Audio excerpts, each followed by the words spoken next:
അപ്പോൾ നമുക്ക് ആദ്യം തന്നെ നമ്മുടെ സിലബസ് നോക്കാം. ഇവിടെ SSC JEE 2025 സിലബസിൽ എന്തെല്ലാം കാര്യങ്ങളാണ് പറയുന്നത്. ഹലോ എവ്രി വൺ, നമ്മളെല്ലാവരും കാത്തിരുന്ന SSC JEE എക്സാമിൻ്റെ നോട്ടിഫിക്കേഷൻ വന്നു കഴിഞ്ഞു. സോ നമ്മുടെ SSCയുടെ JEE എക്സാം ഒന്നാമത്തെ പേപ്പർ അല്ലെങ്കിൽ first stage examination October last ആയിരിക്കും നടക്കുന്നത്. അപ്പോൾ നിങ്ങളെല്ലാവരും അപ്ലൈ ഒക്കെ ചെയ്ത് അതിൻ്റെ പ്രിപ്പറേഷൻ്റെ ഒക്കെ തിരക്കിലായിരിക്കും അല്ലേ.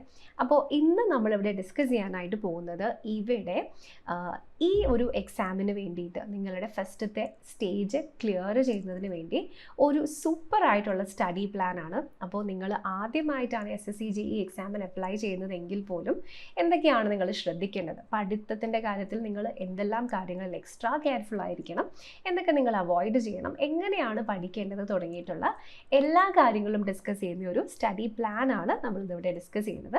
അപ്പോൾ നമുക്ക് ഇന്നത്തെ നമ്മുടെ വീഡിയോയിലേക്ക് പോകാം. അപ്പോൾ അതിൽ ആദ്യം തന്നെ എന്താണ് SSC JEE എക്സാമിനേഷൻ എന്നാണ് നമ്മളിവിടെ ഡിസ്കസ് ചെയ്യുന്നത്. സോ നിങ്ങൾക്ക് ഞാൻ പല വീഡിയോസിൽ ഇതിനു മുമ്പും പറഞ്ഞിട്ടുണ്ട്, SSCയുടെ JEE എന്ന് പറയുന്നത് ജൂനിയർ എഞ്ചിനീയർ എക്സാമിനേഷൻ ആണ്. പ്രധാനമായിട്ടും സിവിൽ, മെക്കാനിക്കൽ, ഇലക്ട്രിക്കൽ ട്രേഡുകളിലുള്ള എഞ്ചിനീയേഴ്സിനെയാണ് ഈ ജോലിയിലേക്ക് വിളിക്കുന്നത്. അപ്പോൾ ഇതിൽ തന്നെ സെൻട്രൽ ഗവൺമെൻറ്റിൻ്റെ കീഴിലുള്ള ഒരുപാട് നിങ്ങൾ കേട്ടിട്ടുണ്ടാവും അല്ലെ, BRO ബോർഡർ റോഡ് ഓർഗനൈസേഷൻ, പിന്നെ വാട്ടർ കമ്മീഷൻ, അങ്ങനെ തുടങ്ങിയിട്ടുള്ള ഒരുപാട് ഡിപ്പാർട്ട്മെൻറ്റുകളിലേക്കുള്ള എഞ്ചിനീയേഴ്സിനെ റിക്രൂട്ട് ചെയ്യുന്നതിനായിട്ടാണ് ഈ എക്സാമിനേഷൻ നടത്താറുള്ളത് സാധാരണ. സോ നമുക്ക് ആപ്ലിക്കേഷൻ ജൂൺ 30 വന്നിട്ടുണ്ടായിരുന്നു. ആപ്ലിക്കേഷൻ വിൻഡോ ഇവിടെ ജൂലൈ 22 വരെ ഉണ്ടായിരുന്നു. അതിനുശേഷം നമ്മുടെ അപ്ലൈ ഓൺലൈൻ ആൻഡ് നിങ്ങളുടെ ഫീസ് പേയ്മെൻറ്റ് ചെയ്യാനുള്ള ഡേറ്റും ഒക്കെ ഇവിടെ തന്നിട്ടുണ്ടായിരുന്നു. ഇനി കറക്ഷൻ വിൻഡോ ഓഗസ്റ്റ് 1 and 2 വരെയും ഉണ്ടായിരുന്നു. അപ്പോൾ ഇനി നമ്മൾ ശ്രദ്ധിക്കേണ്ട കാര്യം നമ്മുടെ എക്സാമിൻ്റെ ഡേറ്റ് ആണ്. സോ ഫസ്റ്റത്തെ പേപ്പർ എക്സാമിനേഷൻ നടക്കാൻ പോകുന്നത് ഒക്ടോബർ ലാസ്റ്റിലാണ്. സോ നമ്മുടെ കയ്യിൽ ഇഷ്ടം പോലെ സമയമുണ്ട്. അപ്പോൾ നമ്മൾ ഓഗസ്റ്റ്, സെപ്റ്റംബർ, ഒക്ടോബർ കൂട്ടിയാൽ തന്നെ ഏകദേശം 3 മാസത്തെ സമയം നമ്മുടെ കയ്യിൽ വന്നിട്ടുണ്ട്. ഇനി അത് കൂടാതെ നമ്മൾ ചെയ്യാൻ പോകുന്നത് അതിനുശേഷം എങ്ങനെ നമ്മുടെ ലാസ്റ്റത്തെ അല്ലെങ്കിൽ സെക്കൻഡ് ലെവൽ പ്രിപ്പറേഷന് കൂടി ഇതിലേക്ക് നമുക്ക് കമ്പൈൻ ചെയ്യാൻ പറ്റും തുടങ്ങിയിട്ടുള്ള കാര്യങ്ങളാണ് നമ്മളിന്നിവിടെ ഡിസ്കസ് ചെയ്യുന്നത്. അപ്പോൾ അതിൽ ഒന്നാമത്തെ കാര്യം, ഏറ്റവും കൂടുതൽ വേക്കൻസീസ് നമുക്കിവിടെ കാണാൻ പറ്റും. ഏകദേശം 1340 വേക്കൻസീസ് ആണ് ഇത്തവണ വന്ന നോട്ടിഫിക്കേഷൻ്റെ കൂടെ നമുക്ക് കാണാൻ പറ്റുന്നത്. ഇനി ഇതിൻ്റെ പേ ലെവൽ അല്ലെങ്കിൽ സാലറി ഡീറ്റെയിൽസും കൂടെ ജസ്റ്റ് നിങ്ങളെ ഒന്ന് മോട്ടിവേറ്റ് ചെയ്യാൻ വേണ്ടി പറയാം. സോ ഇവിടെ പ്രധാനമായിട്ടും ലെവൽ 6ൽ വരുന്ന ജോലികളാണ്. അതുകൊണ്ട് തന്നെ 35,000 നിങ്ങളുടെ ബേസിക് പേ ആയിട്ട് തന്നെ വരും. സോ 35,000 ബേസിക് പേ വന്നിട്ടുണ്ടെങ്കിൽ നിങ്ങൾക്ക് അതിൻ്റെ കൂടെ ഡിയർനെസ് അലവൻസ് ഒരു 50% കാൽക്കുലേറ്റ് ചെയ്ത് കഴിഞ്ഞാൽ അവിടെ തന്നെ നിങ്ങൾക്ക് ഏകദേശം ഒരു 17,000 സംതിങ് എക്സ്ട്രാ ആയിട്ട് കിട്ടും. അതുകൂടാതെ തന്നെ നിങ്ങളുടെ കയ്യിൽ കിട്ടുന്ന സാലറിയിൽ ഒരുപാട് ബെനിഫിറ്റ്സും ഒരുപാട് പേർക്സും വരുന്നുണ്ട്. നിങ്ങളുടെ HRA വരും, ഹൗസ് റെൻ്റ് അലവൻസ് വരും, നിങ്ങളുടെ ഡിയർനെസ് അലവൻസ് ഞാൻ ഓൾറെഡി പറഞ്ഞു, നിങ്ങളുടെ ട്രാൻസ്പോർട്ട് അലവൻസ് വരും. അതുകൂടാതെ പല പല ഷിഫ്റ്റുകളിൽ ജോലി ചെയ്യുന്നതിൻ്റെ അലവൻസുകളും അങ്ങനെ ഒരുപാട് എക്സ്ട്രാ ശമ്പളത്തിന് പുറമെ വരുന്ന എക്സ്ട്രാ കാര്യങ്ങളും നിങ്ങൾക്ക് ഈ ജോലിയിൽ കിട്ടും. സോ ഏകദേശം നിങ്ങളുടെ കയ്യിൽ കിട്ടുന്ന സാലറി അല്ലെങ്കിൽ നിങ്ങളുടെ നെറ്റ് സാലറി എന്നൊക്കെ പറയുന്നത് ഒരു പ്രോപ്പർ 45 ആ ഒരു റേഞ്ചിൽ ആയിരിക്കും നിങ്ങളുടെ നെറ്റ് സാലറി നിങ്ങൾക്ക് ലഭിക്കുന്നുണ്ടാവുക. ഓക്കെ, അപ്പോൾ ഇതാണ് നമ്മുടെ സാലറിയുടെ ഡീറ്റെയിൽസ്. ഇനി അടുത്തതായിട്ട് നമ്മൾ ഡിസ്കസ് ചെയ്യാൻ പോകുന്നത് നമ്മുടെ സെലക്ഷൻ പ്രൊസീജിയറാണ്. സോ പ്രധാനമായിട്ടും 3 സ്റ്റേജസിലാണ് സെലക്ഷൻ പ്രൊസീജിയർ നടക്കുന്നതിൽ. അത് നമ്മുടെ ഒന്നാമത്തെ സ്റ്റേജ് എന്ന് പറയുന്നത് നിങ്ങൾക്ക് ഇവിടെ കാണാം, കമ്പ്യൂട്ടർ ബേസ്ഡ് ടെസ്റ്റ് പേപ്പർ 1 ആണ്. ഓക്കെ, അപ്പോൾ ഈ ഒന്നാമത്തെ എക്സാം നിങ്ങൾ ക്ലിയർ ചെയ്തെങ്കിൽ മാത്രമാണ് ഇതിൻ്റെ സെക്കൻഡ് സ്റ്റേജായ പേപ്പർ 2 കമ്പ്യൂട്ടർ ബേസ്ഡ് ടെസ്റ്റിലേക്ക് നിങ്ങൾക്ക് പോകാൻ പറ്റുള്ളൂ. അപ്പോൾ ഇവിടെ നിങ്ങൾ ശ്രദ്ധിക്കേണ്ട കാര്യം, ഈ 2 എക്സാംസും ഒബ്ജക്റ്റീവ് ടൈപ്പാണ്. സോ ആദ്യം നമ്മുടെ second stage exam objective type ആയിരുന്നില്ല, ഇപ്പോൾ ഈ അടുത്താണ് അത് വീണ്ടും ഒബ്ജക്റ്റീവ് ടൈപ്പ് ആയിരിക്കുന്നത്. സോ ഫസ്റ്റത്തെ സ്റ്റേജിൽ വരുന്ന എക്സാം ക്ലിയർ ചെയ്താലാണ് നിങ്ങൾക്ക് സെക്കൻഡ് സ്റ്റേജിൽ പോകാൻ പറ്റുള്ളൂ. സോ അതിൻ്റെ കട്ട് ഓഫും കാര്യങ്ങളൊക്കെ നമ്മൾ ഡിസ്കസ് ചെയ്യുന്നുണ്ട്. സോ അതിനുശേഷം നിങ്ങളിവിടെ ഓർക്കേണ്ട കാര്യം, ഇത് ജസ്റ്റ് ക്വാളിഫയിങ് നേച്ചർ ആയിട്ടുള്ളൊരു എക്സാമാണ്. അപ്പോൾ നിങ്ങളുടെ ഫസ്റ്റത്തെ സ്റ്റേജിൽ കിട്ടുന്ന മാർക്ക് അനുസരിച്ചല്ല നിങ്ങളുടെ റാങ്ക് ലിസ്റ്റ് വരുന്നത്. നിങ്ങളുടെ രണ്ടാമത്തെ, അതായത് കമ്പ്യൂട്ടർ ബേസ്ഡ് ടെസ്റ്റ് പേപ്പർ 2ൻ്റെ കംപ്ലീറ്റ് മാർക്ക് അനുസരിച്ചിട്ടാണ് നിങ്ങളുടെ റാങ്ക് എത്രയാണ് എന്ന് ഡിറ്റർമൈൻ ചെയ്യപ്പെടുന്നത്. സോ അതുകൊണ്ട് തന്നെയാണ് നമ്മൾ ഈ ഒരു സെഷനിൽ നമ്മൾ സ്റ്റഡി പ്ലാൻ ഡിസ്കസ് ചെയ്യുന്ന സമയത്ത് എങ്ങനെ ഇത് രണ്ടും ഒരേപോലെ നിങ്ങൾക്ക് ക്രാക്ക് ചെയ്യാൻ പറ്റും അല്ലേ? കാരണം ഇത് കട്ട് ഓഫ് ക്ലിയർ ചെയ്യണം, എന്നിട്ടാണ് സെക്കൻഡിലേക്ക് എത്തുള്ളൂ. പക്ഷേ സെക്കൻഡിൽ നമ്മൾ കൂടുതൽ ഫോക്കസ് കൊടുത്തിട്ട് കാര്യമില്ല, ഫസ്റ്റ് നമ്മൾ എന്തായാലും ക്ലിയർ ചെയ്യണം. പക്ഷേ ഇതിൽ ഫോക്കസ് നമ്മൾ ഒരു ബാലൻസ്ഡ് ആയിട്ടുള്ള രീതിയിൽ കൊടുക്കണം. എങ്കിൽ മാത്രമാണ് രണ്ടാമത്തെ ടെസ്റ്റിൽ നിങ്ങളുടെ മാർക്ക് നല്ല റാങ്കിലേക്ക് നിങ്ങളെ കൊണ്ട് എത്തിക്കുള്ളൂ. ഓക്കെ, അപ്പോൾ ഇത് രണ്ടും നിങ്ങൾ ക്ലിയർ ചെയ്ത് കഴിഞ്ഞാൽ പിന്നെ വരുന്ന സ്റ്റെപ്പ് ഡോക്യുമെൻറ്റ് വെരിഫിക്കേഷൻ ആണ്. സോ അത് നിങ്ങൾ ആപ്ലിക്കേഷൻ്റെ സമയത്ത് സബ്മിറ്റ് ചെയ്ത ഡോക്യുമെൻറ്റ്സ് ഒക്കെ കറക്റ്റ് ആണോ എന്ന് വെരിഫൈ ചെയ്യും, അത്രയേ ഉള്ളൂ.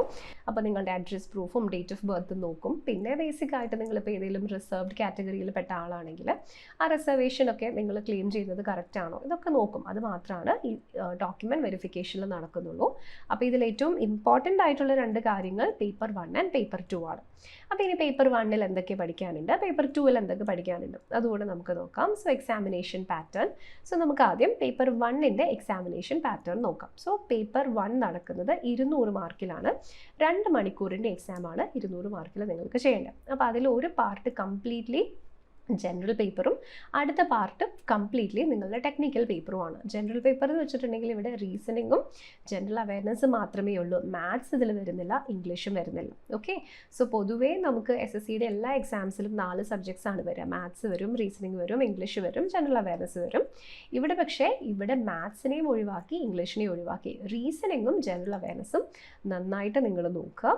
സോ അപ്പോൾ ഇവിടെ നിങ്ങൾക്ക് നോക്കിയിട്ടുണ്ടെങ്കിൽ ഒരു ക്വസ്റ്റിന് 1 മാർക്ക് വീതമാണ് വെയിറ്റേജ് വരുന്നത്. തെറ്റിച്ചിട്ടുണ്ടെങ്കിൽ 0.25 ആണ് നെഗറ്റീവ് മാർക്കിംഗ് വരിക. ഓക്കെ, ഇനി നെക്സ്റ്റ് നിങ്ങൾ നോക്കുക, ഇത് രണ്ടും ഇവിടെ ഈക്വൽ വെയിറ്റേജ് ആണ്. എന്ന് വെച്ചാൽ ഇതിൽ നിന്നും നിങ്ങൾക്ക് 100 മാർക്ക് കിട്ടും, ഇതിൽ നിന്നും 100 മാർക്കാണ്. ഇവിടെ നിന്നും നിങ്ങൾക്ക് 100 ക്വസ്റ്റ്യൻസ് ആണ്, ഇവിടെ നിന്നും നിങ്ങൾക്ക് 100 ക്വസ്റ്റ്യൻസ് ആണ്. സോ ടോട്ടലി 2 hours ആണ് വരുന്നത്. സോ ഈ പേപ്പർ 1 ക്ലിയർ ചെയ്താൽ മാത്രമാണ് നിങ്ങളുടെ പേപ്പർ 2-ലേക്ക് നിങ്ങൾക്ക് പോകാൻ പറ്റുള്ളൂ. ഓക്കെ, അപ്പോൾ ഈ പേപ്പർ 2 എന്ന് പറയുന്നത് നിങ്ങൾ ആപ്ലിക്കേഷൻ്റെ സമയത്ത് ഏത് സ്ട്രീമാണോ സെലക്ട് ചെയ്തിരിക്കുന്നത്. ഫോർ എക്സാമ്പിൾ നിങ്ങളിപ്പം CWCയിൽ അതായത് സെൻട്രൽ വാട്ടർ കമ്മീഷനിലെ ഒരു സിവിൽ എഞ്ചിനീയർ ആ ഒരു വേക്കൻസിയിലേക്കാണ് അപ്ലൈ ചെയ്തിരിക്കുന്നതെങ്കിൽ നിങ്ങൾ കൊടുത്തിട്ടുണ്ടാവുന്ന ട്രേഡ് അവിടെ സിവിൽ എഞ്ചിനീയറിംഗ് ആയിരിക്കും അല്ലേ. അപ്പോൾ നിങ്ങളുടെ part A, B and C എന്ന് പറഞ്ഞ് ഇവിടെ നമുക്ക് 3 രീതിയിൽ തരാറുണ്ട്. പക്ഷെ നമ്മളിവിടെ ചെയ്യേണ്ട കാര്യം എന്താണെന്ന് വെച്ചാൽ ശ്രദ്ധിച്ചു നോക്കുക, ഇവിടെ നിങ്ങൾ ഏത് ട്രേഡാണോ കൊടുത്തിരിക്കുന്നത് അതിൽ നിന്ന് മാത്രമായിരിക്കും നിങ്ങൾക്ക് ക്വസ്റ്റ്യൻസ് ഉണ്ടാവുക. അല്ലാതെ ജനറൽ എഞ്ചിനീയറിംഗ് ബേസ്ഡ് ക്വസ്റ്റ്യൻസ് അല്ല. നിങ്ങൾക്ക് ഒന്നെങ്കിൽ സിവിൽ കൊടുക്കാം, അല്ലെങ്കിൽ സിവിൽ ആൻഡ് സ്ട്രക്ചറൽ അങ്ങനെ പറയാം, അല്ലെങ്കിൽ നമുക്ക് ഇലക്ട്രിക്കൽ അല്ലെങ്കിൽ മെക്കാനിക്കൽ കൊടുക്കാം. നിങ്ങൾ ഏതിൽ കൊടുത്തിട്ടുണ്ടോ അതിൽ നിന്നും സ്പെസിഫിക് ആയിട്ടായിരിക്കും നിങ്ങൾക്ക് ക്വസ്റ്റ്യൻസ് വരും. അതിപ്പോൾ പേപ്പർ 1-ൻ്റെ രണ്ടാമത്തെ പാർട്ടിലാണെങ്കിലും പേപ്പർ 2 ആണെങ്കിലും നിങ്ങളുടെ സ്പെസിഫിക് ട്രേഡിൽ നിന്ന് മാത്രമാണ് നിങ്ങൾക്ക് ക്വസ്റ്റ്യൻസ് ഉണ്ടാവുള്ളൂ. ഓക്കെ, അപ്പോൾ അവിടെ നിങ്ങൾക്ക് ഒരു ക്വസ്റ്റിന് 3 മാർക്ക് വീതമാണ് വെയിറ്റേജ് വരുന്നത്. അവിടെ നെഗറ്റീവ് മാർക്കിംഗ് കൂടി, ക്വസ്റ്റിൻ്റെ വെയിറ്റേജ് കൂടി ഇപ്പം 3 ആയപ്പം നെഗറ്റീവ് മാർക്കിംഗ് 1 ആയി. ഓക്കെ, അപ്പോൾ 2 hours-ൻ്റെ എക്സാമാണ് നിങ്ങൾക്ക് വരുന്നത്. ക്ലിയർ? അപ്പോൾ എത്ര എല്ലാവർക്കും ക്ലിയർ ആയല്ലോ. ഇനി നമ്മുടെ രണ്ടാമത്തെ എക്സാം പാറ്റേൺ ഇവിടെ അത് ഡീറ്റെയിൽഡ് ആയിട്ട് ഇവിടെ നമ്മൾ സ്പ്ലിറ്റ് ചെയ്ത് തന്നിട്ടുണ്ട്. രണ്ടാമത്തെ അല്ല, ഒന്നാമത്തെ എക്സാമിൻ്റെ ഡീറ്റെയിൽഡ് പാറ്റേൺ നിങ്ങൾക്ക് ഇവിടെ കാണാം. ഇൻഡിവിജ്വലി 50 ക്വസ്റ്റ്യൻസ് ആണ് അവയർനെസ്സിൽ, ജനറൽ അവയർനെസ്സിൽ നിന്നും റീസണിങ്ങിൽ നിന്നും. ബാക്കി വരുന്നത് 100 ആണ്. ഇനി നെക്സ്റ്റ് പേപ്പർ 2, അതും കംപ്ലീറ്റ്ലി ഒബ്ജക്റ്റീവ് ആണ്. ഇതും കംപ്ലീറ്റ്ലി ഒബ്ജക്റ്റീവ് എന്ന് ഉദ്ദേശിക്കുന്നത് ഒരു ക്വസ്റ്റിനും 4 ഓപ്ഷൻസ് ഉണ്ടാകും. സോ ഇത് ഓൺലൈൻ ആയിട്ടാണ് നടക്കുന്നത്, നമ്മൾ പേപ്പർ ബബിൾ ചെയ്യേണ്ട കാര്യമൊന്നുമില്ല. ഓക്കെ, അപ്പോൾ ഇതാണ് നമ്മുടെ എക്സാമിൻ്റെ പ്രൊസീജിയർ എന്ന് പറയുന്നത്. ഇനി നമ്മൾ അടുത്തത് ഡിസ്കസ് ചെയ്യാൻ പോകുന്നത് ഈ വർഷം നടക്കാൻ പോകുന്ന എക്സാമിൽ എത്രയായിരിക്കും കട്ട് ഓഫ് എന്നാണ്. സോ നമ്മൾ ആദ്യം ഇവിടെ സിവിൽ എഞ്ചിനീയറിംഗിൻ്റെ കട്ട് ഓഫ് ആണ് എക്സ്പെക്റ്റ് ചെയ്യുന്നത്. സോ ഏകദേശം ഫസ്റ്റത്തെ സ്റ്റേജിൻ്റെ ആണ് കേട്ടോ. സോ ഔട്ട് ഓഫ് 200-ൽ 108-ൻ്റെ അടുത്ത് ജനറൽ കാറ്റഗറിക്ക് കട്ട് ഓഫ് വരും എന്നാണ് നമ്മളിവിടെ എക്സ്പെക്റ്റ് ചെയ്യുന്നത്. ബാക്കി വരുന്ന കാറ്റഗറീസിന് റിസർവേഷൻ അനുസരിച്ച് കുറവാണ്. അപ്പോൾ OBC ആണ് തൊട്ട് താഴെ വരിക. സോ 106 സംതിങ് ആയിരിക്കും. ഇനി ഇവിടെ എക്കണോമിക്കലി വീക്കർ സെക്ഷനിലുള്ളവർക്ക് 98, പിന്നെ SC ST അത് നിങ്ങൾക്ക് ഇവിടെ ഡിഫറൻസ് ഓരോന്ന് കാണാൻ പറ്റും. ഇനി അതുപോലെ തന്നെ നമ്മുടെ മെക്കാനിക്കൽ ആൻഡ് ഇലക്ട്രിക്കൽ സെക്ഷനിലേക്ക് വരുമ്പം പൊതുവെ ഇവിടെയാണ് കട്ട് ഓഫ് സാധാരണ കാണാറുള്ളത്. അതുകൊണ്ടാണ് നമ്മുടെ എക്സ്പെക്റ്റഡ് കട്ട് ഓഫും 131-ൽ എത്തി നിൽക്കുന്നത്. ഓക്കെ, അപ്പോൾ ഇത് നമ്മൾ എക്സ്പെക്റ്റ് ചെയ്യുന്ന കട്ട് ഓഫാണ്. അപ്പോൾ ഇനി നമ്മൾ ഡിസ്കസ് ചെയ്യാൻ പോകുന്നത് നമ്മുടെ സ്റ്റഡി പ്ലാൻ ആണ്. സോ ഒരു സബ്ജക്റ്റ് പഠിക്കുമ്പം സ്റ്റഡി പ്ലാൻ കൃത്യമായിട്ട് അറിയണമെങ്കിൽ അതിൻ്റെ സിലബസിൽ എന്തൊക്കെയുണ്ടെന്ന് നമ്മൾ കൃത്യമായിട്ട് അറിഞ്ഞിരിക്കണം അല്ലേ. അപ്പോൾ നമുക്ക് ആദ്യം തന്നെ നമ്മുടെ സിലബസ് നോക്കാം. ഇവിടെ SSC JEയുടെ 2025-ലെ സിലബസിൽ എന്തെല്ലാം കാര്യങ്ങളാണ് പറയുന്നത്. സോ നമ്മുടെ നോട്ടിഫിക്കേഷനിൽ നിന്നും അതുപോലെ എടുത്തിരിക്കുന്ന സിലബസ് ആണ്. ഓരോന്നിലും വരുന്ന കാര്യങ്ങൾ, ഓരോ ടോപ്പിക്കിൻ്റെയും പ്രത്യേകത എന്തൊക്കെയാണ് നമുക്ക് നോക്കാം. ഓക്കെ, സോ ഫസ്റ്റ് നമ്മൾ ജനറൽ ഇൻ്റലിജൻസ് ആൻഡ് റീസണിങ്ങിൻ്റെ സിലബസ് ആണ് നോക്കുന്നത്. അതിൽ നമുക്കിതാ നിങ്ങൾക്ക് ഇവിടെ ക്ലിയർ ആയിട്ട് കാണാൻ പറ്റും. അനാലജി ഉണ്ട്, സിമിലാരിറ്റീസ് ആൻഡ് ഡിഫറൻസസ് ഉണ്ട്. അപ്പോൾ ഇതിൻ്റെയൊക്കെ പ്രത്യേകത എന്താ? ഇതെല്ലാം തന്നെ വളരെ സിമ്പിളാണ്. ഇതും അതിൻ്റെ കൂടെ തന്നെ വരുന്ന ഈ ഡിസ്ക്രിമിനേഷനും. സോ അപ്പോൾ ഇവിടെ നമ്മൾ ചെയ്യുന്നത് എന്താണെന്ന് വെച്ചാൽ ഒന്നെങ്കിൽ 2 വാക്കുകളോ അല്ലെങ്കിൽ നമ്പേഴ്സോ അല്ലെങ്കിൽ ഫിഗേഴ്സോ തരും. അപ്പോൾ അവ തമ്മിലുള്ള ബന്ധം നോക്കി അതേപോലെ ബന്ധം വരുന്നത് ഏതാണ് നമ്മൾ കണ്ടെത്തുക. ഇതിനെയാണ് നമ്മൾ അനാലജി എന്ന് പറയുന്നത്. അതിൻ്റെ തന്നെ വേറൊരു കോൺസെപ്റ്റാണ് സിമിലാരിറ്റീസ് ആൻഡ് ഡിഫറൻസസ്. അവിടെ നമ്മൾ ഒരു നമ്പർ പെയറോ അല്ലെങ്കിൽ ഒരു വേർഡ് പെയറോ ആയിരിക്കും തരിക. ഇവിടെ അതിന് പകരം 4 ഓപ്ഷൻസിൽ ഒന്നൊഴികെ ബാക്കിയൊക്കെ സിമിലർ ആയിരിക്കും. അപ്പോൾ ആ ഡിഫറെൻ്റ് ആയിട്ടുള്ളതിനെ കണ്ടെത്തുക. ഇതിനെയാണ് സിമിലാരിറ്റീസ് ആൻഡ് ഡിഫറൻസസ് എന്ന് പറയുന്നത്. സോ ബേസിക്കലി ഡിഫറെൻറ്റ് ടോപ്പിക്കുകളാണെങ്കിലും ഇതിൻ്റെ ബേസിക് കോൺസെപ്റ്റുകൾ ഒന്നാണ്. അപ്പോൾ നിങ്ങൾ പഠിക്കുമ്പോൾ ഇതിനെ ക്ലബ് ചെയ്ത് പഠിച്ച് പ്രീവിയസ് ഇയർ ക്വസ്റ്റ്യൻസ് മാത്രം പലത് വർക്കൗട്ട് ചെയ്തിട്ടുണ്ടെങ്കിൽ നിങ്ങൾക്ക് വളരെ ഈസി ആയിട്ട് ഈ ഒരു കോൺസെപ്റ്റ് മനസ്സിലാക്കാനും ക്വസ്റ്റ്യൻസ് പെട്ടെന്ന് സോൾവ് ചെയ്യാനും സാധിക്കും. ഓക്കെ, ഇനി അടുത്തത് വരുന്നത് സ്പേസ് വിഷ്വലൈസേഷൻ ആണ്. എന്താണ് ഈ സ്പേസ് വിഷ്വലൈസേഷൻ? സോ അത് വീണ്ടും ഒബ്സർവേഷൻ എന്ന് പറയുന്ന ടോപ്പിക്കുമായിട്ട് ബന്ധപ്പെട്ട് വരുന്നതാണ്. സോ ഫോർ എക്സാമ്പിൾ നമുക്കൊരു ക്യൂബും ഡൈസും തന്നിട്ടുണ്ടാവും. അപ്പോൾ അതിൽ ഒരു ക്യൂബിൻ്റെ 2 പൊസിഷൻ തന്നു. ഒന്ന് ഇങ്ങനെയാണ് കാണുന്നതെങ്കിൽ ഈ നമ്പറിൻ്റെ ഓപ്പോസിറ്റ് ഏതാണ്? അല്ലെങ്കിൽ ഇതിന് കറക്കിയാൽ ഏത് നമ്പർ വരും? അല്ലെങ്കിൽ ഈ ക്യൂബിന് നിവർത്തിയാൽ ഏത് നമ്പറാണ് വരും? ഇതിനെയാണ് നമ്മൾ സ്പേസ് വിഷ്വലൈസേഷൻ ചോദ്യങ്ങൾ എന്ന് പറയുന്നത്. അടുത്തത് problem solving and judgement decision making ആണ്. അപ്പോൾ ഇതും 3 നോക്കിക്കേ. ബേസിക്കലി നമ്മുടെ സ്റ്റേറ്റ്മെൻറ്റ് കൺക്ലൂഷൻസ് പോലെയുള്ള ക്വസ്റ്റ്യൻസോ അല്ലെങ്കിൽ ചെറിയ പസിൽസ് തന്നിട്ട് അതിൻ്റെ ഉത്തരം കണ്ടെത്താൻ ആവശ്യപ്പെടുന്നതൊക്കെയാണ് നമ്മളിവിടെ പ്രോബ്ലം സോൾവിങ് ആൻഡ് ഡിസിഷൻ മേക്കിങ്ങിൽ ഡിസ്കസ് ചെയ്യുന്നത്. ചില കേസസിൽ നമുക്കൊരു സ്റ്റേറ്റ്മെൻറ്റ് തന്നു, ചിലപ്പോൾ ഒരു സോഷ്യോ എക്കണോമിക് ആയിട്ടുള്ള സ്റ്റേറ്റ്മെൻറ്റ് ആയിരിക്കും. അത് തന്നിട്ട് അതിൽ പറയുന്ന കാര്യങ്ങൾ വായിച്ചു നോക്കി അതിൽ നിന്നും ലോജിക്കലി ഫോളോ ചെയ്യുന്ന ആർഗ്യുമെൻറ്റ് ഏതാണ്, അല്ലെങ്കിൽ അസംഷൻ ഏതാണ്, കൺക്ലൂഷൻ ഏതാണ്, ഇൻഫറൻസ് ഏതാണ്, ഇങ്ങനെയൊക്കെ നമുക്ക് ക്വസ്റ്റ്യൻസ് വരും. ഓക്കെ, വിഷ്വൽ മെമ്മറി എന്ന് പറയുന്നത് വീണ്ടും ഞാൻ നേരത്തെ പറഞ്ഞ ഒബ്സർവേഷനുമായിട്ട് റിലേറ്റഡ് ആണ്. സോ അവിടെ കൂടുതലായിട്ടും വന്നിരിക്കുന്നത് ഈ നോൺ വെർബൽ റീസണിങ്ങിലെ ചോദ്യങ്ങളാണ്. അതിൽ തന്നെയാണ് അബ്സ്ട്രാക്റ്റ് ഐഡിയാസും സിമ്പിൾസും വരുന്നത്. സോ ബേസിക്കലി അപ്പോൾ അവിടെ നമുക്കൊരു പാറ്റേണോ ഡിസൈനോ ഒക്കെ തന്നിട്ടുണ്ടാകും. അതുപയോഗിച്ച് മേ ബി ഒരു ചിത്രത്തിൻ്റെ മിറർ ഇമേജ് ഏതാണ്, അല്ലെങ്കിൽ ഇതൊരു സീരീസ് ആണെങ്കിൽ അടുത്ത് വരുന്ന ഫിഗർ ഏതാണ്, അല്ലെങ്കിൽ ഈ ഒരു ഭാഗം തന്നിരിക്കുന്ന ഫിഗർ അത് ഏത് ഓപ്ഷനിലാണ് എംബഡ് ചെയ്തിരിക്കുന്നത്. ഇതൊക്കെ തന്നെയാണ് ഒബ്സർവേഷനിലോ അല്ലെങ്കിൽ വിഷ്വൽ മെമ്മറി ബേസ്ഡ് ആയിട്ടുള്ള ചോദ്യങ്ങളിൽ വരുന്നത്. ഓക്കെ, ഈ റിലേഷൻഷിപ്പ് കോൺസെപ്റ്റ് എന്ന് പറയുന്നത് ബ്ലഡ് റിലേഷൻഷിപ്സ് ആണ്. ഇനി അരിത്തമെറ്റിക്കൽ റീസണിംഗ് എന്ന് പറയുന്നത് നമ്പർ ബേസ്ഡ് ആയിട്ടുള്ള റീസണിംഗ് ക്വസ്റ്റ്യൻസ്. ഫിഗർ ക്ലാസിഫിക്കേഷൻ ഞാൻ നേരത്തെ പറഞ്ഞു. ഇനി അരിത്മെറ്റിക് കമ്പ്യൂട്ടേഷൻസ് എന്ന് വെച്ചാൽ നമ്പർ ബേസ്ഡ് ആയിട്ടുള്ള ഈ മാത്തമാറ്റിക്കൽ ഓപ്പറേഷൻസ് ഒക്കെ പോലെ വരുന്ന ക്വസ്റ്റ്യൻസ് ആണ് വരുന്നത്. അപ്പോൾ ഇത്രയുമാണ് ആകെ നമ്മുടെ റീസണിങ്ങിൻ്റെ സിലബസിലുള്ളൂ. അപ്പോൾ നിങ്ങൾ ഒത്തിരി ടെൻഷൻ ആവേണ്ട കാര്യമൊന്നുമില്ല, നിങ്ങൾക്ക് വളരെ പെട്ടെന്ന് തന്നെ മനസ്സിലാക്കാവുന്നതാണ് ഇതെല്ലാം. ഇനി അടുത്തത് നമ്മുടെ ജനറൽ അവയർനെസ് ആണ്. അപ്പോൾ SSCയുടെ എല്ലാത്തിലും ഉള്ളതുപോലെ തന്നെയാണ് ബേസിക്കലി നമ്മുടെ ഈ ജനറൽ അവയർനെസ്സിൻ്റെ കാര്യങ്ങളും നമുക്ക് പറയാനുള്ളത്. അപ്പോൾ ഇവിടെ നിങ്ങൾ ശ്രദ്ധിക്കേണ്ട കാര്യം, ഈ ജനറൽ അവയർനെസ് എന്ന് പറയുന്നത് കറണ്ട് അഫെയർസും ജനറൽ അവയർനെസ്സും കൂടെ കൂടുന്നതാണ്.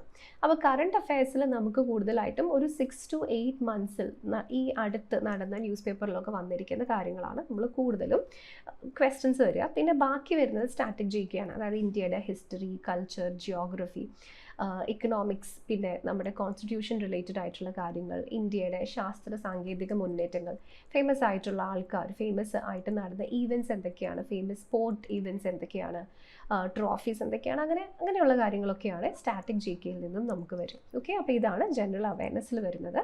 ഇനി അടുത്തത് നമ്മുടെ ടെക്നിക്കലിലേക്കാണ് നമ്മൾ പോകുന്നത് കേട്ടോ. അപ്പോൾ ടെക്നിക്കലിലേക്ക് പോകുമ്പോൾ ഇവിടെ സിവിൽ എഞ്ചിനീയറിംഗും ഉണ്ട്, മെക്കാനിക്കലും ഉണ്ട്, അതുപോലെ തന്നെ ഇലക്ട്രിക്കലും ഉണ്ട്. അപ്പോൾ ഞാനിത് ജസ്റ്റ് നിങ്ങൾക്ക് വായിച്ചു തരുന്നേ ഉള്ളൂ, ഞാൻ ഒത്തിരി ഡീറ്റെയിൽഡ് ആയിട്ട് പറയുന്നില്ല, ബിക്കോസ് എൻ്റെ സ്പെഷ്യലൈസേഷൻ ഇതൊന്നും അല്ല. ഓക്കെ, അപ്പോൾ നമുക്ക് സിവിൽ എഞ്ചിനീയറിംഗിൽ നിന്നും ആക്ച്വലി എന്തൊക്കെയാണ് പഠിക്കാനുള്ളത് നോക്കാം. ജസ്റ്റ് വായിച്ചു പോകുന്നേ ഉള്ളൂ. Building material, surveying, estimating, next soil mechanics, costing valuation, concrete technology, irrigation engineering and steel design, ഇവിടെ ബാക്കി വരുന്നത് theory of structures, hydraulics, RCC design, environmental engineering and transportation engineering. അപ്പോൾ ഇത്രയാണ് സിവിൽ എഞ്ചിനീയറിംഗിൽ നിന്നും നിങ്ങൾക്ക് വരുന്ന സിലബസ്. ഓക്കെ, ഇനി നമ്മുടെ സെക്കൻഡ് പാർട്ട് ബി, അതായത് ഇലക്ട്രിക്കൽ എഞ്ചിനീയറിംഗിലേക്ക് പോയിട്ടുണ്ടെങ്കിലോ അവിടെ നിങ്ങൾക്ക് basic concepts of circuit law, basic concepts of electrical engineering, circuit law, next AC fundamentals, magnetic circuit, electrical machines, utilisation and electrical energy, transmission and distribution. Next വരുന്നത് estimation, costing, basic electronics, generation, fractional kilowatt motors and single phase induction motors, measurement and measuring instrument, synchronous machines. അപ്പോൾ ഇത്രയാണ് നമ്മുടെ electrical എഞ്ചിനീയറിംഗിൽ നിന്നും വന്നിരിക്കുന്നത്. ഇനി അതുപോലെ തന്നെ നമുക്കിനി ബാക്കി വരുന്നത് മെക്കാനിക്കൽ എഞ്ചിനീയറിംഗ് ആണ്. മെക്കാനിക്കൽ എഞ്ചിനീയറിംഗിൽ നിന്നും നമുക്ക് പ്രധാനമായിട്ടും വരുന്ന ടോപ്പിക്സ് ഏതൊക്കെയാണെന്ന് നോക്കാം. ഇവിടെ theory of machines, machine design, IC engines combustion, air standard cycles for IC engines, IC engine performance, first law, second law, boilers, next IC engine cooling and lubrication, classification, next Rankine cycle of system, specification, engineering mechanics and strength of materials, centrifugal pumps, basic principles and classification of steel, hydraulic turbines, dynamics of ideal fluids, fluid kinematics, and measurement of fluid pressure, properties and classification of fluids, air compressors, refrigeration cycles, measurement flow rate, fluid statics, nozzles, principle of refrigeration plant, fitting and accessories. അപ്പോൾ ഇത്രയുമാണ് നമുക്ക് mechanical എഞ്ചിനീയറിംഗിൽ നിന്നും വരുന്നത്. Okay, അപ്പോൾ ഇവിടെ നമ്മൾ just syllabus ഇത്രയാണ് എന്ന് മാത്രമാണ് മനസ്സിലാക്കിയിട്ടുള്ളൂ. അപ്പോൾ ഈ സിലബസിന് എങ്ങനെ നമുക്കൊരു നല്ല പ്ലാൻ വെച്ച് പഠിക്കാം, അതാണ് നമ്മൾ ഇനി ഡിസ്കസ് ചെയ്യാനായിട്ട് പോകുന്നത്. അപ്പോൾ അതിന് നിങ്ങളെ ഹെൽപ്പ് ചെയ്യുന്നതിന് വേണ്ടി നമ്മളിവിടെ വളരെ ഡീറ്റെയിൽഡ് ആയിട്ടുള്ള ഒരു സ്റ്റഡി പ്ലാനാണ് നമ്മളിവിടെ കൊണ്ടുവന്നിരിക്കുന്നത്. സോ ഏകദേശം 3 months കൊണ്ട് ഈ കംപ്ലീറ്റ് ആയിട്ട് നിങ്ങളെ എക്സാമിന് വെൽ പ്രിപ്പയർഡ് ആക്കുന്നതിന് വേണ്ടിയിട്ടാണ് നമ്മൾ ഈ ഒരു സ്റ്റഡി പ്ലാൻ കൊണ്ടുവന്നിരിക്കുന്നത്. സോ ഇവിടെ ഏകദേശം ജൂലൈൻ്റെ ലാസ്റ്റ് ഫ്യൂ ഡേയ്സേ കിട്ടുള്ളൂ. സോ ജൂലൈ ഇല്ല, നമുക്ക് ഓഗസ്റ്റ് മുതൽ ഒക്ടോബർ വരെയുള്ള സ്റ്റഡി പ്ലാനാണ് നമ്മൾ കൊണ്ടുവന്നിരിക്കുന്നത്. ഓക്കെ, അപ്പോൾ അതിൽ ഫസ്റ്റ് നമ്മൾ ഇവിടെ ഡിസ്കസ് ചെയ്യാൻ പോകുന്നത് ഓഗസ്റ്റിൽ നമ്മൾ എന്ത് ചെയ്യണം. നമ്മളൊരു ഫൗണ്ടേഷൻ ആൻഡ് കവറേജിൻ്റെ ഫുൾ സ്പാൻ ആയിട്ടുള്ള പാക്കേജാണ് ഓഗസ്റ്റിൽ നമ്മൾ ചെയ്യുന്നത്. സോ ഇതാണ് നമ്മുടെ ഫേസ് 1.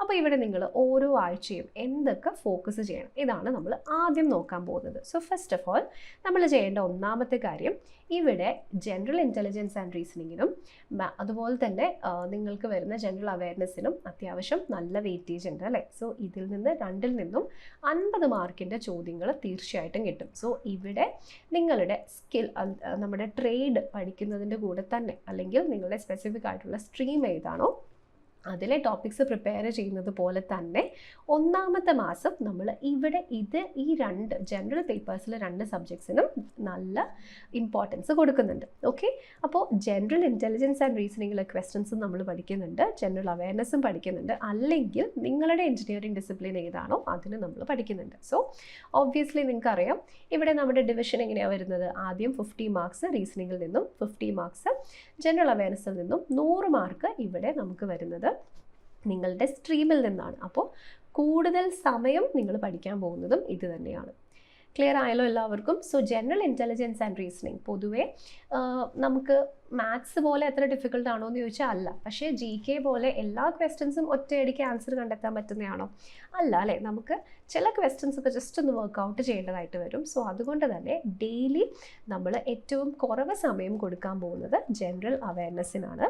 അത് നിങ്ങൾക്ക് ജസ്റ്റ് വായിച്ച് പഠിക്കാവുന്നതേ ഉള്ളൂ. അതിൽ നിങ്ങൾ വർക്കൗട്ട് ചെയ്യേണ്ട കാര്യമില്ല, പ്രാക്ടീസ് ചെയ്യേണ്ട കാര്യമില്ല, നിങ്ങൾ വായിച്ച് പഠിക്കാവുന്നതേ ഉള്ളൂ. സോ ഇവിടെ നമ്മൾ മാക്സിമം 1.5 മണിക്കൂറാണ് ഒരു ദിവസം ജനറൽ അവയർനെസ്സിന് വേണ്ടി കൊടുക്കുന്നത്. ഓക്കെ, അപ്പോൾ ഏറ്റവും കുറവ് സമയം നമ്മളിവിടെ ഇതിനാണ് കൊടുക്കുന്നത്. അപ്പോൾ അതിൽ തന്നെ നിങ്ങൾക്ക് എങ്ങനെയാണോ സ്പ്ലിറ്റ് ചെയ്യേണ്ടത് അതിനെ നിങ്ങൾക്ക് അതുപോലെ സ്പ്ലിറ്റ് ചെയ്യാം. അപ്പോൾ ഈ ഒരു മാസം ഫേസ് 1 ഒന്നാമത്തെ മാസം നിങ്ങൾ ആലോചിക്കുക.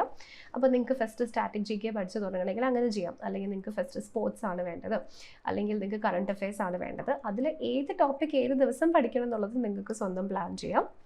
പക്ഷേ മസ്റ്റായിട്ടും നിങ്ങൾ 1.5 മണിക്കൂർ എങ്കിലും ഇവിടെ ജനറൽ അവയർനെസ് പഠിക്കാൻ വേണ്ടി മാറ്റി വെച്ചിരിക്കണം. ഓക്കെ, ഇനി അടുത്തത് റീസണിങ് ആണ്. ഞാൻ നേരത്തെ പറഞ്ഞു മാത്സിൻ്റെ അത്ര ടഫ് അല്ല, അല്ലെങ്കിൽ നിങ്ങളുടെ സ്ട്രീം സബ്ജക്റ്റ് പോലെ ടെക്നിക്കൽ സബ്ജക്റ്റ് പോലെ അത്ര ടഫ് അല്ല റീസണിങ്, പക്ഷേ GKയുടെ അത്ര എളുപ്പമല്ല. സോ ഇത് രണ്ടിൻ്റെയും കൂടെ ഒരു നടുവിൽ വെച്ച് ഏകദേശം ഒരു 2 മണിക്കൂറാണ് ഡെയിലി നമ്മൾ റീസണിങ്ങിന് വേണ്ടി മാറ്റി വയ്ക്കുന്നത്. അപ്പോൾ റീസണിങ്ങിൽ ഞാൻ ഏതൊക്കെ ടോപ്പിക്സ് ആണ് വന്നിരിക്കുന്നതെന്ന് നിങ്ങളോട് ഓൾറെഡി പറഞ്ഞു തന്നിട്ടുണ്ട് അല്ലേ. അപ്പോൾ ആ ടോപ്പിക്സ് മാത്രം പഠിക്കുക.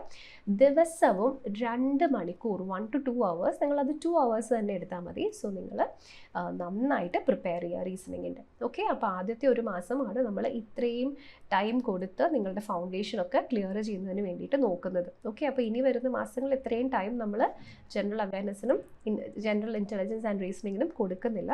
സോ ഇവിടെയാണ് നിങ്ങൾ ഏറ്റവും കൂടുതൽ ഫോക്കസ് കൊടുക്കുന്നത്. അപ്പോൾ ഇവിടെ എന്ത് പഠിക്കണം എന്നത് നേരത്തെ ഞാൻ പറഞ്ഞതുപോലെ തന്നെ നിങ്ങൾക്ക് ചെയ്യാം. ഫോർ എക്സാമ്പിൾ, ഇപ്പം നിങ്ങൾ ആദ്യത്തെ ദിവസം അനാലജി പഠിച്ചാൽ പിറ്റേ ദിവസം നിങ്ങൾ നേരെ സിമിലാരിറ്റീസ് ആൻഡ് ഡിഫറൻസസ് പഠിക്കുക. കാരണം രണ്ടിൻ്റെയും ഏകദേശം സിമിലർ ആണ് നമുക്ക് വരുന്നത്. ഓക്കെ, ഇനി അല്ലെങ്കിൽ ഇന്നത്തെ ദിവസം നിങ്ങൾ പഠിക്കുന്നത് ബ്ലഡ് റിലേഷൻഷിപ്പ് ആണെന്ന് വിചാരിക്കാം. അപ്പോൾ അടുത്ത ദിവസം നിങ്ങൾക്ക് പസിൽസിലേക്ക് മൂവ് ചെയ്യാം. അവിടെ ബ്ലഡ് റിലേഷൻഷിപ്പ് ബേസ്ഡ് ആയിട്ടുള്ള പസിൽസും നിങ്ങൾക്ക് ഈസിലി സോൾവ് ചെയ്യാം. ഓക്കെ, അപ്പോൾ ഇതാണ് റീസണിങ്ങിന് നിങ്ങൾ കൊടുക്കേണ്ട സമയം.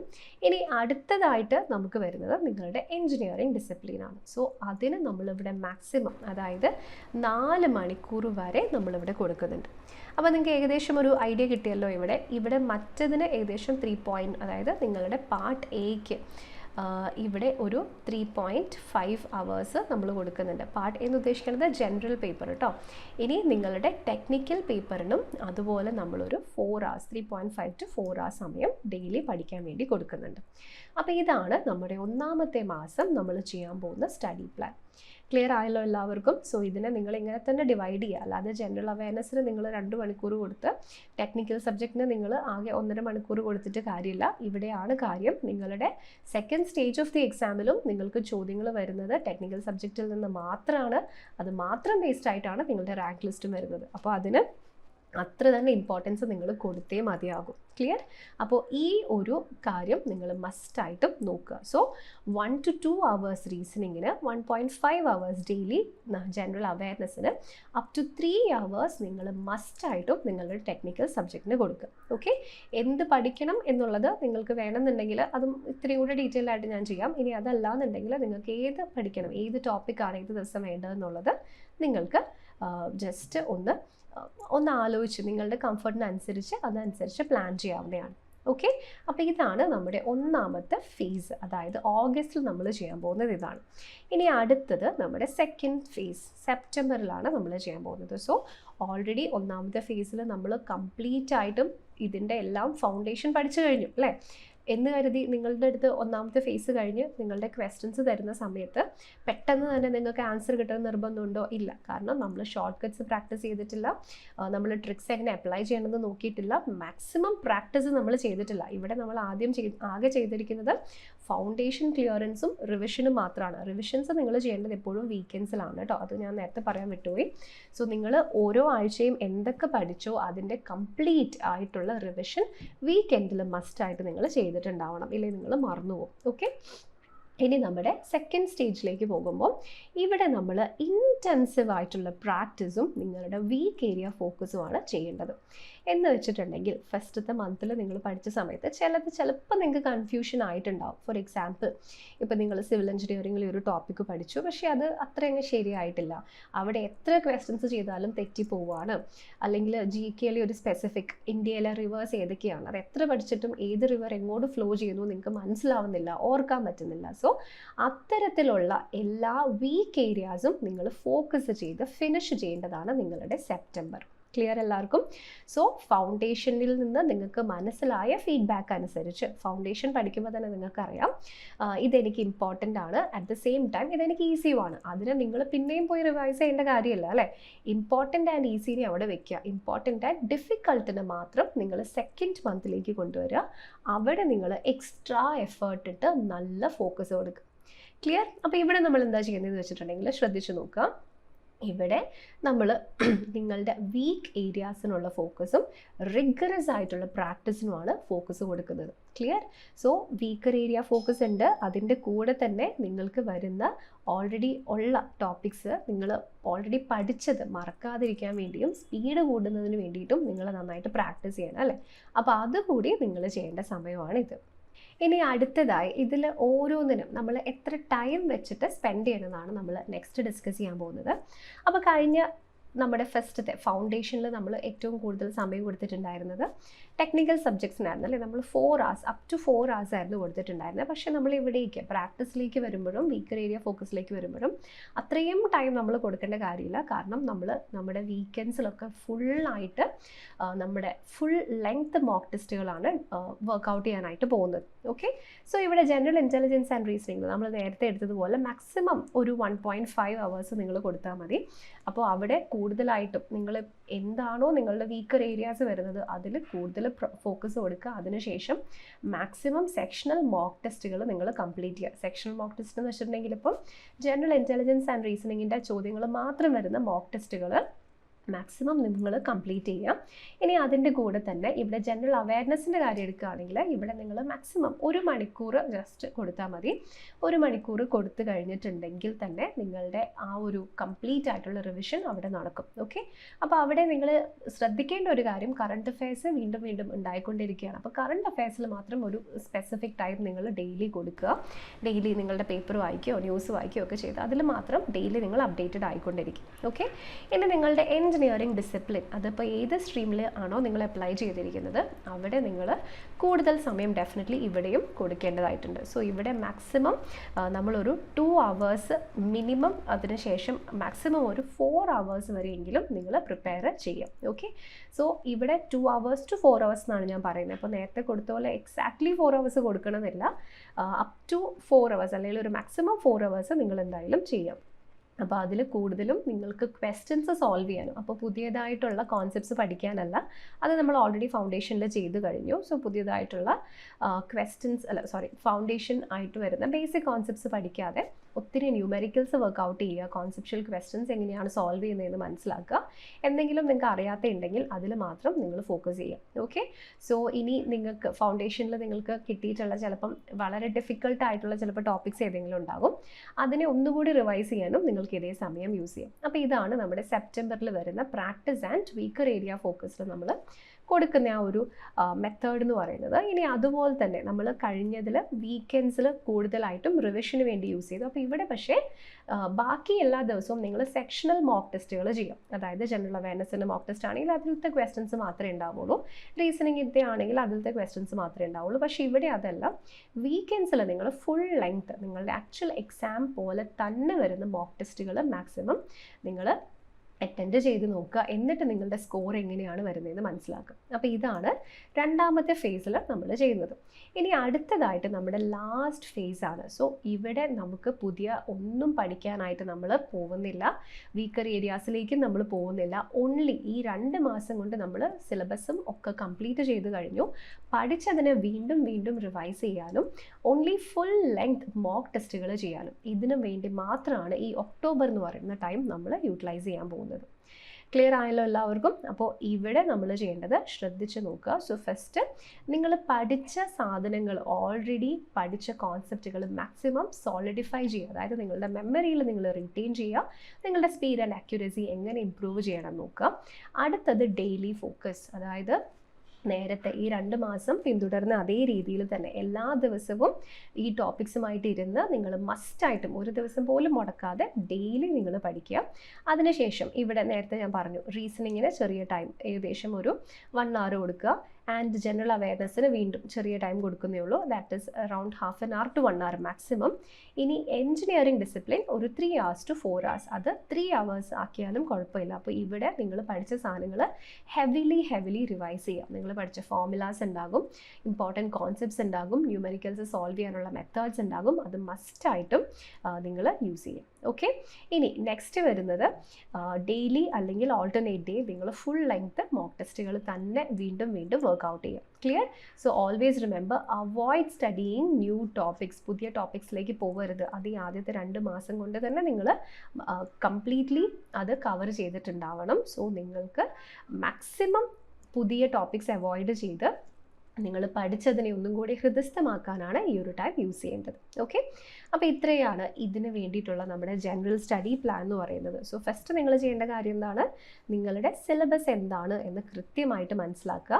അതിനുശേഷം പ്രയോറിറ്റൈസിങ് സബ്ജക്ട്സ് ഉദ്ദേശിക്കുന്നത് ഓരോ സബ്ജക്റ്റിലും നിങ്ങൾക്ക് ഡിഫിക്കൽട്ട് ആയിട്ടുള്ള ഏരിയയും നിങ്ങൾക്ക് ഈസി ആയിട്ടുള്ള ഏരിയാസും വരും. അത് ഏതൊക്കെയാണെന്ന് ക്ലിയർ ആയിട്ട് മനസ്സിലാക്കുക. നല്ല സ്റ്റഡി മെറ്റീരിയൽസ് ക്രിയേറ്റ് ചെയ്യുക. ദിവസത്തേക്കും every day there should be a time table. രാവിലെ തൊട്ട് രാത്രി വരെ നിങ്ങൾ എപ്പോഴാണോ പഠിക്കാൻ പോകുന്നത് അതിനെപ്പറ്റി കറക്റ്റായിട്ടൊരു ടൈം ടേബിൾ ഫിക്സ് ചെയ്യുക. ഷോർട്ട് നോട്ട്സ് നിങ്ങൾ ക്രിയേറ്റ് ചെയ്യുക.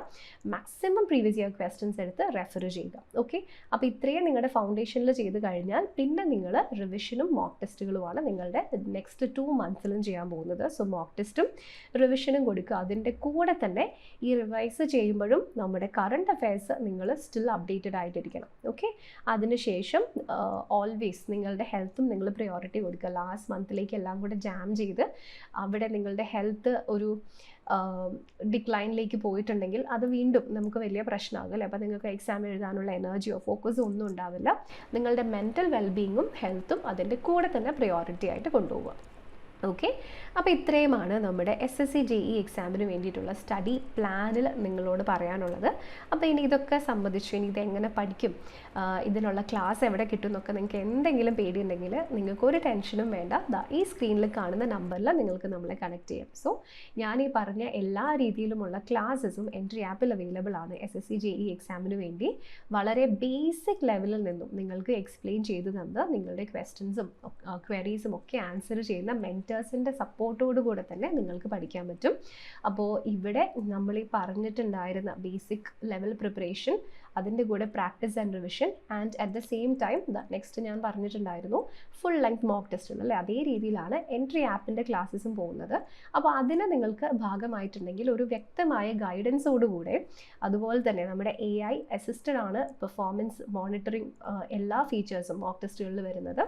അതിലൂടെ വളരെ കൃത്യതയാർന്ന റിസൾട്ട്സുകളും നിങ്ങൾക്ക് കിട്ടും. സോ വീക്കർ ഏരിയ ഫോക്കസ് ഒക്കെ കുറച്ചും കൂടി എളുപ്പമായിരിക്കും. അപ്പോൾ അതിനെപ്പറ്റി നിങ്ങൾക്ക് കൂടുതൽ അറിയണം എന്നുണ്ടെങ്കിൽ സ്ക്രീനിൽ കാണുന്ന ഈ നമ്പറിൽ നിങ്ങൾക്ക് നമ്മളെ കോൺടാക്ട് ചെയ്യാം. ഇനി കോൺടാക്ട് ചെയ്യാൻ മടിയാണെങ്കിൽ വീഡിയോയുടെ ഡിസ്ക്രിപ്ഷനിൽ നമ്മളിവിടെ ഒരു ഗൂഗിൾ ഫോം അറ്റാച്ച് ചെയ്തിട്ടുണ്ട്. സോ ആ ഗൂഗിൾ ഫോമിൽ ഇപ്പം ഞാൻ ഈ പറഞ്ഞ സ്റ്റഡി പ്ലാനിനെ പറ്റി മാത്രമല്ല വേറെ എന്തെങ്കിലും സബ്ജക്റ്റ് റിലേറ്റഡോ എക്സാം റിലേറ്റഡോ ക്വയറീസ് ഉണ്ടെങ്കിലും നിങ്ങൾക്ക് അതേ നമ്പറിൽ തന്നെ നമ്മളെ കണക്ട് ചെയ്യാം. ഓക്കെ. അപ്പോൾ ഇത്രയും കാര്യങ്ങളാണ് ഇന്നത്തെ വീഡിയോയിൽ പറഞ്ഞിട്ടുള്ളത്. സോ നിങ്ങൾ ആരും സമയം കളയരുത്. എത്രയും പെട്ടെന്ന് തന്നെ നിങ്ങളുടെ പ്രിപ്പറേഷൻ സ്റ്റാർട്ട് ചെയ്യാം. ഓക്കെ. സോ നല്ല ഉന്നത വിജയം നിങ്ങൾക്ക് എല്ലാവർക്കും വരട്ടെ എന്ന് തന്നെ നമ്മുടെ എൻട്രിയിൽ നിന്ന് നിങ്ങളെ ആശംസിക്കുന്നു.